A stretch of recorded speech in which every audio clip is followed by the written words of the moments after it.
ಕೆಲವೇ ದಿನಗಳ ಹಿಂದೆ ಸೋಷಿಯಲ್ ಮೀಡಿಯಾದಲ್ಲಿ ನಾನೊಂದು ಪೋಸ್ಟ್ ನೋಡ್ತಾ ಇದ್ದೆ. ಚೀನಾ ವಿದ್ಯಾರ್ಥಿಗಳು, ಅದು ಕೂಡ ಪ್ರೈಮರಿ ವಿದ್ಯಾರ್ಥಿಗಳು, ಈ ವಾಟರ್ ರಾಕೆಟನ್ನು, ಅದು ಕೂಡ 3 ಸ್ಟೇಜ್ ರಾಕೆಟನ್ನು ಲಾಂಚ್ ಮಾಡ್ತಾ ಇದ್ರು.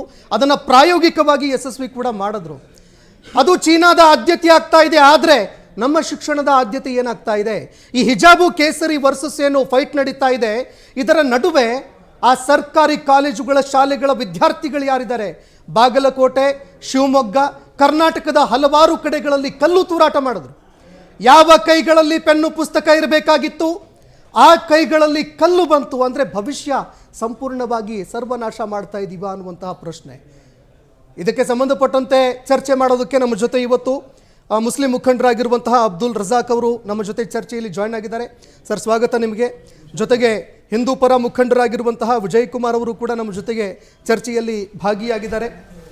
ಸರ್, ಈಗ ವಿಜಯ್ ಕುಮಾರ್ ಸರ್, ಈಗ ರಾಜ್ಯ ಸರ್ಕಾರ ಈ ಹಿಂದೆ BJP ಆದೇಶವನ್ನು ಮಾಡ್ತು, ಸುಪ್ರೀಂ ಕೋರ್ಟ್ವರೆಗೂ ಹೋಯಿತು ಆ ವಿಚಾರ. ಕೋರ್ಟಲ್ಲಿ ಇನ್ನೂ ಇದೆ, ಸಾಂವಿಧಾನಿಕ ಪೀಠದ ಎದುರಿಗೆ ಬರುತ್ತೆ. ಆದರೆ ಈ ನಡುವೆ ಈಗ ರಾಜ್ಯ ಸರ್ಕಾರ, ನಾವು ಜನಿವಾರದ ವಿಚಾರಕ್ಕೆ ಸಂಬಂಧಪಟ್ಟಂತೆ ಏನು ಆಕ್ರೋಶ ವ್ಯಕ್ತವಾಯಿತು, ಅದಾದ ನಂತರದಲ್ಲಿ ನಾವು ಅವಕಾಶ ಮಾಡಿಕೊಡ್ತೀವಿ ಅಂತ ರಾಜ್ಯ ಸರ್ಕಾರ ವಾಪಸ್ ತರ್ತಾ ಇದೆ. ಯಾವ ರೀತಿ ನೋಡ್ತೀರಿ ನೀವು ಇದನ್ನು? ಜೊತೆಗೆ ರಾಜ್ಯ ಸರ್ಕಾರ ಯಾವ ಉದ್ದೇಶಕ್ಕೋಸ್ಕರ ತಂದಿದೆ ಅಂತ ಹೇಳ್ತೀರಿ? ಸರ್, ಯಾವುದೋ ಒಂದು ಇಂಟೆನ್ಷನ್ನ ಡೈವರ್ಟ್ ಮಾಡೋ ಉದ್ದೇಶ ಇದ್ದೇ ಇದೆ ಸರ್ಕಾರಕ್ಕೆ.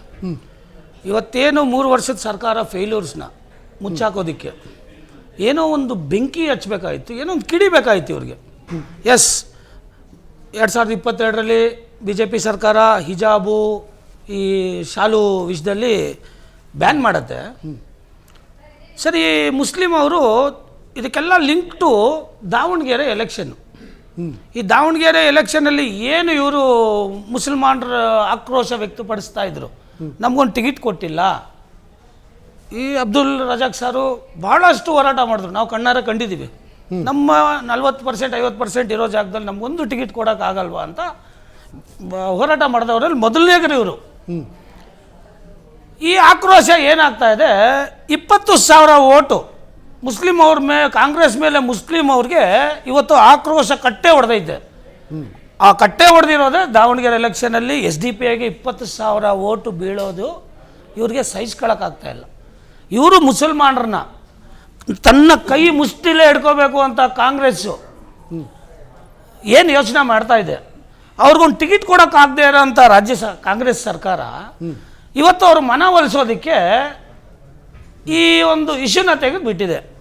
ಸರ್, ಇವತ್ತು ಮುಸಲ್ಮಾನರು ಇದರಿಂದ ಖುಷಿ ಆಗ್ತಾರಾ? ಅದು ಮುಖ್ಯವಾದ ವಿಷಯ. ಸರ್, ಹಿಜಾಬ್ ಬ್ಯಾನ್ ಮಾಡಿದ್ರೆ ಹಿಂದೂಗಳು ಖುಷಿ ಆಗ್ತಾರಾ?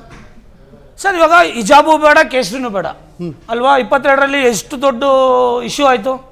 ಸರಿ, ಬೇಡ, ಎರಡೂ ಬೇಡ. ಸೊ ಹಿಜಾಬು ವಿದ್ಯೆ ಕಲಿಸಲ್ಲ, ಕೇಸರಿನೂ ವಿದ್ಯೆ ಕಲಿಸಲ್ಲ, ನಿಜ ಅಲ್ವಾ? ಇವತ್ತು ನಾನು ಕೇಸರಿ ಹಾಕೊಂಡು ಮಾತಾಡ್ತಾ ಇದ್ದೀನಿ. ಜನಿವಾರ ಅದು ಎಷ್ಟು ವರ್ಷದಿಂದ ನಾವು ಜನಿವಾರ ಆಗ್ತಾ ಇದ್ದೀವಿ ಸರ್.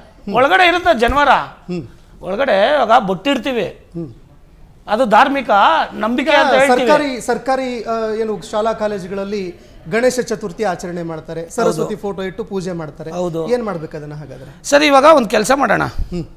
ಸರಸ್ವತಿ ಪೂಜೆ, ಗಣೇಶನ ಪೂಜೆ ಈ 20 ವರ್ಷ 15 ವರ್ಷದಿಂದ ಇಶ್ಯೂನೇ ಇರಲಿಲ್ಲ. ಏನ್ ಸರ್, ಇಶ್ಯೂ ಇತ್ತ ಸರ್? ಹೌದು, ಇಶ್ಯೂ ಇತ್ತು, ನಿಜ ಇದು. ನಾವು ಸ್ಕೂಲಲ್ಲಿ ಎಷ್ಟು ಚೆನ್ನಾಗಿ ಆಚರಣೆ ಮಾಡ್ತಾ ಇದ್ವಿ. ಹೌದು, ಅಲ್ಲ ಆ ಸಂದರ್ಭದಲ್ಲಿ ಎಲ್ಲರೂ ಖುಷಿಯಾಗಿ ಪ್ರಸಾದ ತಿಂತಾ ಇದ್ವಿ, ಏನೇನೆಲ್ಲ ಮಾಡ್ಕೊತಾ ಇದ್ವಿ. ಸರಿ, ಎಲ್ಲಿ ಇದು ಸ್ಟಾರ್ಟ್ ಆಗಿದ್ದು? 2022. ಅಲ್ಲಲ್ಲ, ಅದಕ್ಕಿಂತ ಮುಂಚೆ ಧರ್ಮದಂಗಲ್ ಅನ್ನೋದು ಹೆಡ್ಲೈನ್ಸ್ ಅಲ್ಲಿ 2020.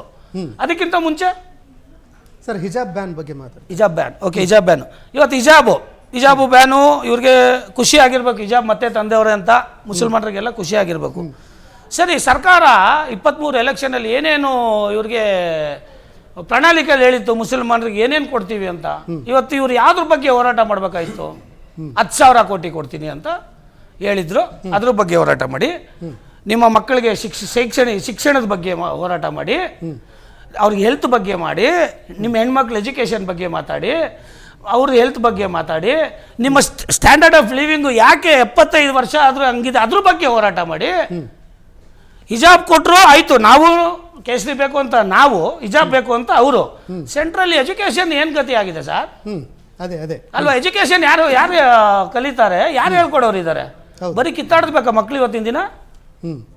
ಇವತ್ತೇನೋ ಇವ್ರಿಗೆ ಖುಷಿ ಪಡಿಸ್ಬೇಕು, ಮುಸಲ್ಮಾನರ ಓಟು ನಮ್ಮ ಕೈಯಲ್ಲಿ ಬಿಟ್ಟು ಹೋಗಿದೆ ಅನ್ನೋದು ಒಂದು ಕಾರಣಕ್ಕೆ ಇವರು ಕಾಂಗ್ರೆಸ್ ಪಾರ್ಟಿಗೆ ಚೆನ್ನಾಗಿ ಗೊತ್ತು ಸರ್ ಮುಸಲ್ಮಾನರಿಗೆ ಏನು ಕೊಟ್ಟರೆ ಸೈಲೆಂಟ್ ಆಗ್ತಾರೆ ಅಂತ.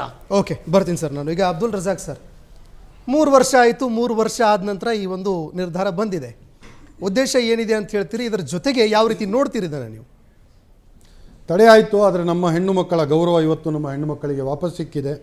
ಸಂತೋಷ, ಸ್ವಾಗತಿಸ್ತೀವಿ. ಆದರೆ ಕೇವಲ 2 ಸಚಿವರು, ಒಬ್ಬ ಶಾಸಕರು ಕೂತ್ಕೊಂಡು ಒಂದು ಸುದ್ದಿಗೋಷ್ಠಿ ಮಾಡಿ ಒಂದು ಸರ್ಕಾರದ ಆದೇಶ ಹೊಡಿಸ್ಬಿಟ್ರೆ ಈ ಸಮಸ್ಯೆಗೆ ಪರಿಹಾರ ಅಲ್ಲ. ಸುಪ್ರೀಂ ಕೋರ್ಟಲ್ಲಿ ಈ ವಿಷಯ ಇದೆ, 3 ಜಡ್ಜ್ ಬೆಂಚ್ ಕೇಳವ್ರೆ. ಸುಧಾಂಶು ದುಲಿಯಾ ಮತ್ತು ಹೇಮಂತ್ ಗುಪ್ತಾ ಅವರು ಒಂದು ವರ್ಡಿಕ್ಟನ್ನು ಕೊಟ್ಟಿದ್ರು ಅಕ್ಟೋಬರ್ 22, 2022. ಆ ವರ್ಡಿಕ್ಟಿಗೆ, ಆ ಕೇಸಿಗೆ ಅಡ್ವಾನ್ಸ್ ಮಾಡಿಸಿ ಸುಪ್ರೀಂ ಕೋರ್ಟಲ್ಲಿ ಒಂದು ಪೆಟಿಷನ್ನ ಹಾಕಿ ಹಿಂದಿನ ಸರ್ಕಾರ ಕೊಟ್ಟ ಆದೇಶ ಇದು ಹಿಜಾಬ್ ಬ್ಯಾನ್ ಮಾಡಿದ್ದೀವಿ ಅಂತ, ಅದನ್ನು ನಾವು ರಿವೋಕ್ ಮಾಡ್ತಾ ಇದ್ದೀವಿ. ಆ ಬ್ಯಾನನ್ನು ವಾಪಸ್ ಮಾಡಿಸಿ ಹೆಣ್ಣು ಮಕ್ಕಳು ಹಿಜಾಬ್ ಧರಿಸ್ಬೋದು ಅಂತ ನಮ್ಮ ಸರ್ಕಾರ ಆದೇಶ ನೀಡಿದೆ. ಹಾಗಾಗಿ ಈ ಕೇಸನ್ನು ನೀವು ಡಿಸ್ಮಿಸ್ ಮಾಡಬಹುದು ಅಂತ ಸುಪ್ರೀಂ ಕೋರ್ಟಲ್ಲಿ ಕೇಸನ್ನು ಡಿಸ್ಮಿಸ್ ಮಾಡಿಸಿ ನಂತರ ಬಂದು ಸುದ್ದಿಗೋಷ್ಠಿ ಮಾಡಿದಿದ್ರೆ ಯಾವ ತರಹದ ಗೊಂದಲ ಏನೂ ಸೃಷ್ಟಿ ಆಗ್ತಿರ್ಲಿಲ್ಲ. ಯಾಕೆ ಅಂತ ಹೇಳಿದ್ರೆ ಅಪೆಕ್ಸ್ ಕೋರ್ಟ್, ಸುಪ್ರೀಂ ಕೋರ್ಟ್ ಹೇಳಿದ ನಂತರ ಯಾರು ಅದನ್ನು ಪ್ರಶ್ನೆ ಮಾಡೋಕ್ಕೆ ಬರಲ್ಲ. ಹೌದು. ಇವಾಗ ನೀವು ಹಂಗಂದ್ರೆ ಇವಾಗ ಹೈಕೋರ್ಟ್ ಕೊಟ್ಟ ತೀರ್ಪು ಏನು ಅದು ಅಂತ ಕೇಳಬಹುದು. ಹೈಕೋರ್ಟಲ್ಲಿ ನಾವು ಹೋಗ್ಬಿಟ್ಟು ಇದು ನಮ್ಮ ಧರ್ಮದ ಅತ್ಯಗತ್ಯವಾದ ಅಂಶವೋ ಇಲ್ಲವೋ ಅಂತ ಕೇಳಿಲ್ಲ. ನಾವು ಹೈಕೋರ್ಟಲ್ಲಿ ಕೇಳಿದ್ದು ಹಿಜಾಬ್ ಹಾಕ್ಕೊಳ್ಳೋಕ್ಕೆ ನಮಗೆ ಒಂದು ಅವಕಾಶ ಮಾಡಿಕೊಡಿ ಅಂತ. ಆದರೆ ಜಸ್ಟಿಸ್ ಕೃಷ್ಣ ಡಿಕ್ಸಿಟ್ ಅವರು ಇದು ನಿಮ್ಮ ಧರ್ಮದಲ್ಲೇ ಇಲ್ಲ ಅಂತ ಹೇಳಿದ್ರು. ಅದನ್ನು ನಾವು ತಿರಸ್ಕರಿಸಿದ್ವಿ, ನಾವು ವಿರೋಧಿಸಿದ್ವಿ, ಪ್ರತಿಭಟಿಸಿದ್ವಿ, ಅದೆಲ್ಲ ಆಯಿತು. ಇವತ್ತು ನಾನು ಕೇಳ್ತಿರೋ ಪ್ರಶ್ನೆ, ನಮ್ಮ ಮುಸ್ಲಿಂ ಹೆಣ್ಣು ಮಕ್ಕಳು ಹಿಜಾಬ್ ಧರಿಸೋದ್ರಲ್ಲಿ ನಿಮ್ಮ ಧರ್ಮಕ್ಕೆ ಏನಾದರೂ ತೊಂದರೆ ಆಗ್ತಾ ಇದೆಯಾ? ಇಲ್ಲ ನೀವು ಹಿಜಾಬ್ ಧರಿಸಿದ್ರೆ ನಾವು ಕೇಸರಿ ಶಾಲ್ ಧರಿಸ್ತೀವಿ ಅನ್ನೋದಕ್ಕೆ ನಿಮ್ಮ ಧರ್ಮ ಪುಸ್ತಕಗಳಲ್ಲಿ ಇದನ್ನು ಬರ್ದಿಕ್ಕಿದೆಯಾ? ಎಲ್ಲಾದ್ರೂ ಒಂದು ಉಲ್ಲೇಖ ಇದೆಯಾ? ಈ ಥರ ನಾನು ಹುಟ್ಟು ಬೆಳೆದಿದ್ದು ಹಿಂದೂಗಳ ಜೊತೆನೆ. ತಿಗಳರಪೇಟೆ ಎಲ್ಲ ನನ್ನ ಫ್ರೆಂಡ್ಸು, ಕುಂಬಾರಪೇಟೆಯಲ್ಲಿ ಹುಟ್ಟು ಬೆಳೆದವನು ನಾನು. ಅಲ್ಲಿನ ಫ್ರೆಂಡ್ಸು ಇವತ್ತಿಗೂ ನನ್ನ ಫ್ರೆಂಡ್ಸೇನೆ. ಜೀವನದಲ್ಲಿ ಯಾವತ್ತೂ ಅವರು ಕೇಸರಿ ಶಾಲನ್ನು ಹಾಕಿರೋದು ನಾನು ನೋಡೂ ಇಲ್ಲ, ಕೇಳೂ ಇಲ್ಲ. ಸರ್, ಒಂದು ನನಗೆ ರಾಜಕಾರಣಕ್ಕೋಸ್ಕರ ಈ ಕೇಸರಿ ಶಲ್ಯ ಇದೆ ಅಲ್ಲ, ಇದು ಧರ್ಮದ ರಾಜಕಾರಣದ ಬಣ್ಣ ಇದೆ, ಬಿಜೆಪಿಯ ಬಣ್ಣನ ಇದು ಇಲ್ಲ ಧರ್ಮದ ಬಣ್ಣನ, ಅದು ಸ್ಪಷ್ಟಪಡಿಸಬೇಕು ಸರ್. ಧರ್ಮದ ಸಂಕೇತ ಅಂದ್ರೆ ದೇವಸ್ಥಾನಗಳಿಗೆ ಹಾಕ್ಕೊಳ್ತಾ ಇದ್ದೀರಾ, ದೇವಸ್ಥಾನಗಳಿಗೆ ಹಾಕ್ತಿದ್ದೀರಾ, ಮಾತಾಡಿ ಶಾಲೆಗಳಿಗೆ ಹಾಕ್ತೀವಿ, ದೇವಸ್ಥಾನಕ್ಕೆ ಹಾಕೊಳ್ಳಲ್ಲ.